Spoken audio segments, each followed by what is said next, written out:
تو پیغمبر کی دعا ہے۔ اور دیکھیں مصیبت کی گھڑی میں یہ حس پیدا کر دینا، اس کو کہتے ہیں جینیس۔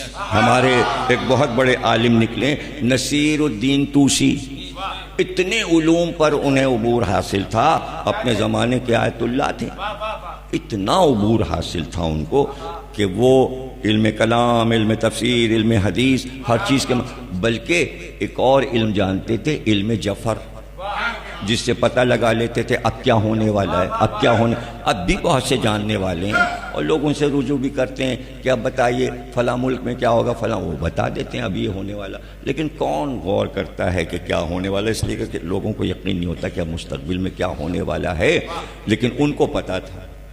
وہ ایک کتاب لکھ رہے تھے فضائل علی پر، ایک دن محل سے جو گزرے بادشاہ کے، تو بادشاہ نے کہا نصیر الدین طوسی سنا ہے علی پر تم کوئی کتاب لکھ رہے ہو؟ کہاں لکھ رہا ہوں؟ کہ مجھے دکھاؤ۔ انہوں نے دے دیا، بادشاہ نے وہ کتاب اٹھائی اور سمندر میں، دریا میں پھینک دی۔ دجلہ کے کنارے اس کا محل تھا بغداد میں، اس نے پھینک دیا، کہا اب تو ہم نے تمہاری کتاب پھینک دی دریا میں، اب کیا فضائل علی تم دنیا میں پھیلاؤ گے؟ کہنے لگے یاد رکھنا تم نے ہماری محنت کو دریا میں پھینکا، اب جب تم خون کے دریا میں پھینکے جاؤ گے تو اس وقت یاد کرنا تم نے کیا حرکت کی۔ یہ کہہ کے گھر آ گئے، ذائچہ بنایا، ذائچے میں علم جفر سے پوچھا یہ اپنی موت مرے گا یا مارا جائے گا؟ ذائچے نے بتایا مارا جائے گا۔ پھر انہوں نے علم عادات سے پوچھا اگر مارا جائے گا تو قاتل کون ہے؟ ذائچے نے بتایا فلاں ہے اس کا قاتل۔ پھر انہوں نے پوچھا قاتل پیدا ہو چکا یا پیدا ہوگا؟ ذائچے نے بتایا پیدا ہو چکا۔ انہوں نے پوچھا عمر کیا ہے؟ ذائچے نے بتایا 9 سال۔ انہوں نے ذائچے سے پوچھا کس ملک میں ہے؟ ذائچے نے ملک بتایا منگول۔ انہوں نے پھر ذائچے سے پوچھا راستہ کیا ہے؟ ذائچے نے بتایا ادھر سے راستہ عرب سے یوں جاتا ہے اور تم منگول پہنچ جاؤ گے۔ وہ وادی منگول میں پہنچ گئے، یعنی چائنا پہنچ گئے نصیر الدین طوسی۔ اس کے بعد پھر ذائچے سے پوچھا کس طرف اس کا گھر ہے؟ ذائچے نے بتایا جنگل میں۔ جنگل چل دیے۔ پھر پوچھا جنگل میں کس سمت؟ کا اس سمت۔ وہاں پہنچے تو کوئی گھر ہی نہیں، وہ تو جنگل تھا۔ پھر پوچھا کہ بھئی کہاں پر ہے وہ کہاں پر ہے؟ ذائچے نے بتایا سامنے یہ جو جھوپڑی ہے اس کے اندر۔ یہ فوراً جھوپڑی کے اندر پہنچ گئے، وہاں دیکھا ایک 90 سال کی بڑھیا بیٹھی تھی۔ تو وہ حیران ہو گئی نہیں دیکھ کے، بھئی تم کہاں جنگل میں آ گئے؟ تو انہوں نے پوچھا تو اکیلی یہاں رہتی ہے؟ کہا نہیں میں اکیلی تھوڑی رہتی ہوں، میرا پوتا میرے ساتھ رہتا ہے۔ کہ تمہارا پوتا کون ہے، کیا نام ہے؟ کہا ہلاکو خان میرا پوتا ہے۔ کہا تو تم بیوی کس کی ہو؟ کہا میں چنگیز خان کی بیوی ہوں، بیٹا میرا مر گیا، پوتا میری خدمت کرتا ہے۔ کہاں ہے وہ ہلاکو خان؟ کہا وہ تو شکار کھیلنے گیا ہے، ابھی شکار کا گوشت لا کے مجھے کھلائے گا بھون کے۔ یہ بیٹھے انتظار کرتے رہے۔ پوچھا کدھر سے آئے گا؟ کہا ادھر سے آئے گا۔ دیکھا 9 سال کا لڑکا چلا آ رہا ہے ایک شیر کو مار کے کندھے پہ لادے ہوئے، شیر کا شکار کرتا تھا ہرن کا نہیں۔ انہوں نے دیکھا کہا 9 سال کا لڑکا شیر مار کے لاتا ہے، بھائی یہ ہمارے کام کا ہے۔ ذائچے نے صحیح بتایا۔ اب ظاہر ہے کہ بھائی اس کو اپنی زبان سمجھائی، اس کی زبان سمجھی، پھر وہ خوش ہوا کہ کون سے بزرگ ہیں، کہاں سے آ گئے۔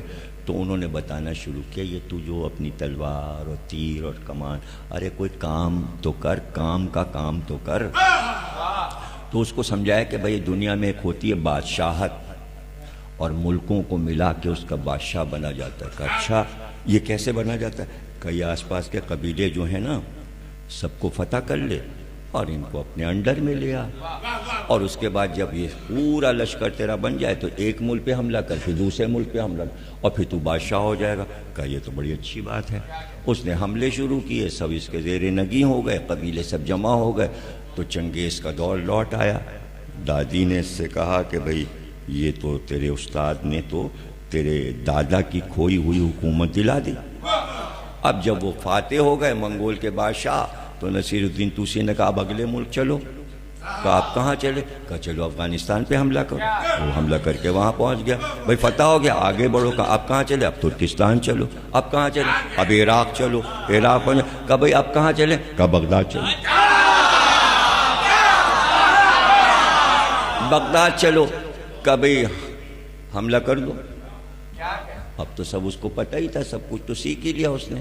کہا تو تم نہیں چلو گے؟ کہا نہیں ہم تو یہیں بیٹھیں گے۔ نصیر الدین توسی نے کہا ہم یہیں بیٹھیں گے، تم جاؤ۔ کہا تو تم کب آؤ گے؟ کہا ہم محل میں اس وقت آئیں گے جب تمہارا یہ گھوڑا جو ہے اس کے گھٹنے خون کے دریا میں ڈوب جائیں۔ تو آپ کو پتہ ہے قصہ، ہسٹری پڑھیے یا میرا اشرا تاریخ شیعت پڑھیے تو آپ کو معلوم ہو جائے گا کہ بنی امیہ کو ختم کیا بنی عباس نے، بنی عباس کو ختم کیا ہلاکو نے۔ تو بھئی دشمن کو ختم کرتا ہے ان دشمنوں کو جو علی والوں کے دشمن ہوتے ہیں۔ انتظام ادھر سے ہوتا ہے، ہمیں کچھ نہیں کرنا پڑتا۔ اب وہ جناب مار کاٹ کر رہا ہے، پورا دن گزر گیا مار کاٹ کرتے، جھک جھک کے دیکھ رہا ہے اب کتنا خون ہوا، اب کتنا خون ہوا۔ محل تک پہنچ گیا، اس نے کہا ہاں بھائی گھوڑے کے گھٹنوں تک خون آ، استاد کو بلاؤ۔ استاد آ گئے، کہا بالکل ٹھیک تم نے کیا، بہت اچھا کیا، اب اس کو گرفتار کر کے بلاؤ۔ بلایا گیا، کہ یاد آیا تو نے میری کتاب جو فضائل علی کی دجلہ میں پھینکی تھی، اب یہ ہلاکو تجھے اٹھا کے اس خون کے دریا میں پھینکے گا۔ آخری آدمی عباسیوں کا ختم ہوا، اور سلطنت جو آسمان سے باتیں کر رہی تھی ایسی نیست و نابود ہوئی کہ اس کا نام و نشان نہیں ملتا۔ اس کے محل دیکھیے، فرعون کا محل ہے، نمرود کا محل ہے جو 5000 برس پرانا ہے، موجود ہے، میں دیکھ کے آیا ہوں۔ فرعون کا محل میں دیکھ کے آیا ہوں، نمرود کا محل میں نے دیکھا ہے، وہاں بیٹھا ہوں، اس محل میں بیٹھا ہوں، لقودق محل میں نمرود کے سیر کی ہے میں نے اس کی، لیکن کہیں عباسیوں کا ایک چھوٹا سا مکان نہیں دیکھا، بنی امیہ کا ایک کمرہ نہیں دیکھا۔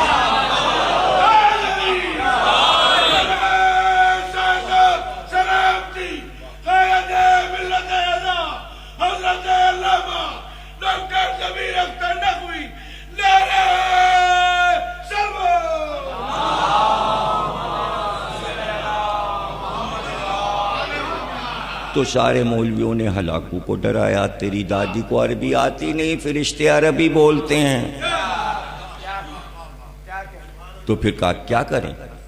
کہا پھر یہ ہے کہ جسے عربی نہ آئے اس مردے کے ساتھ ایک عربی جاننے والے کو قبر میں بھیجا جاتا ہے۔ ہلاکو نے کہا یہ ہوتا ہے اسلام میں؟ کہاں یہی ہوتا ہے۔ کہا تو اب کس کو بھیجیں دادی کے ساتھ؟ کہنے نصیر الدین توسی سے اچھی عربی کسی کی ہے ہی نہیں۔ پتہ چلا حزب اختلاف کے مولوی تھے، انہوں نے بلایا، انہوں نے کہا استاد آپ نے بڑی خدمت کی ہماری، اور کیا کہنا ماشاءاللہ، تو کہاں سے کہاں آپ نے ہمیں پہنچا، اب ایک آخری خدمت کر دیجئے۔ کیا بات ہے؟ دادی مر گئی۔ اچھا، تو اس کو عربی نہیں آتی تھی۔ کہا پھر؟ کہا قبر میں فرشتے عربی میں سوال کریں گے، اب آپ قبر میں دادی کے ساتھ جائیے اور آپ سوال جواب فرشتوں سے کیجئے گا۔ مولویوں کی طرف دیکھا، نصیر الدین توسی نے دیکھا، سمجھ گئے یہ کام کس کا ہے۔ کہنے ہلاکو تیرا جیسا بے وقوف آدمی میں نے نہیں دیکھا، میں تو سمجھتا تھا کچھ تیرے عقل آ گئی۔ کہا کیا ہوا استاد؟ کہا اگر میں تیری دادی کے ساتھ چلا گیا، ابھی تجھے بھی تو مرنا ہے، تیرے ساتھ کون چلے گا؟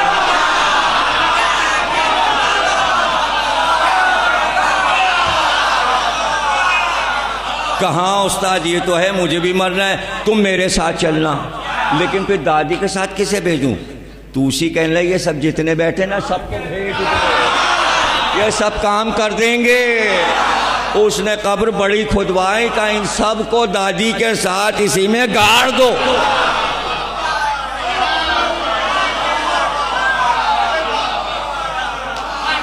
تو جناب عالی یہ حصہ مزاح ہے، اسے حصہ مزاح کہتے ہیں. اب ہلاکو کا بیٹا خدا بندہ، وہ تو اہل بیت کی محبت میں، عشق میں، اتفاقاً جو سب سے خوبصورت بیوی تھی اس کی، پتہ نہیں کس بات پہ غصہ آ گیا، اس کو طلاق دے دی. جا میں نے تجھے طلاق دی. شام کو غصہ اتر گیا. اب میں آپ کو یہ پتے کی بات بتا دوں، یہ ہے تو حصہ مزاح، لیکن یہ آپ کو بتا دوں کہ شیعہ فقہ کا نام و نشان نہیں ہے ابھی. کوئی نہیں جانتا شیعہ شریعت کیا ہے، کسی کو نہیں پتا. چل رہی ہے حنفی، چل رہی ہے مالکی، چل رہی ہے شافعی، چل رہی ہے حنبلی، چل رہی ہے. فقہ جعفری غائب. کیوں؟ حکومتوں کے زیر اثر جو ہے وہ چلے گا.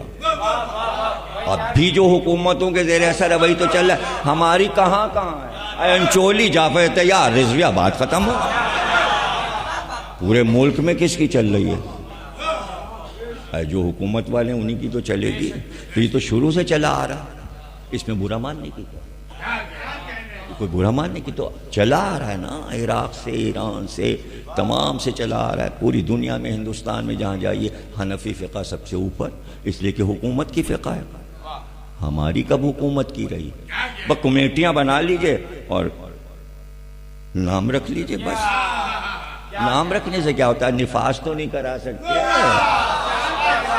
اور دیکھیے تاریخ میں اگر نفاذ ہو جائے تو نفاذ جب تک نہیں ہوگا جب تک کہ بادشاہ نہ کرے، حاکم نہ کرے، صدر نہ کرے، وزیر اعظم نہ کرے، ہو ہی نہیں سکتا. ملکی سطح پر ہوگا، آپ کچھ نہیں کر سکتے. باپ اتنے میں کیجئے، سب کو نہیں آپ ملوث کر سکتے. آپ یہاں سے بڑھ کے سراب دھول نہیں جا سکتے. بھائی اس نے کہا بھائی طلاق کے بعد کیا ہوتا ہے؟ سب کو بلایا خدا بندہ نے، کہ یہ اب کچھ نہیں ہو سکتا. کیوں؟ حلالہ ہوگا. اس نے کہا حلالہ کیا ہے؟ کہ آپ کی بیوی کسی اور سے شادی کرے، پھر وہ طلاق دے، اس کے بعد آپ رجوع کر سکتے ہیں. کہ بادشاہ کی بیوی یہ منظور نہیں، یہ منظور نہیں، یہ منظور نہیں. کہا تو پھر آپ رجوع نہیں کر سکتے. اب بیٹھے میں سب سر جھکا. بھائی کوئی راستہ نکالیے. کہنے فقہ میں کوئی راستہ نہیں، کوئی راستہ نہیں، کچھ نہیں ہو سکتا.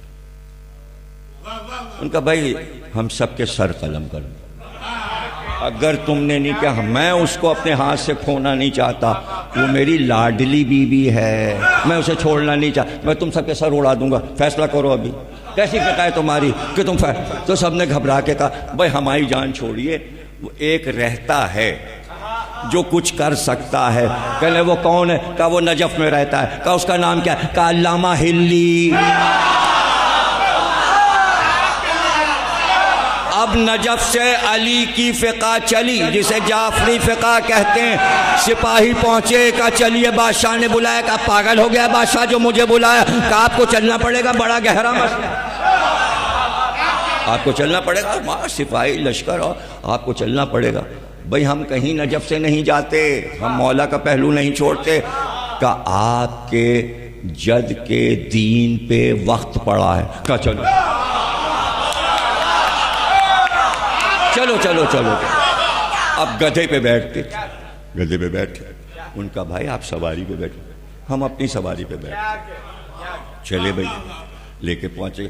اب وہاں استقبال کا بھائی بہت بڑا عالم آ رہا ہے، نجف سے آ رہا ہے، وہ علی کی فقہ لے کے آ رہا ہے. ان کا قالین بچھوا دو اس کے استقبال کے لیے، اسے تخت پہ بٹھانا لا کے. دیکھیے آج فقہ جعفری کی تاج پوشی ہونے جا رہی.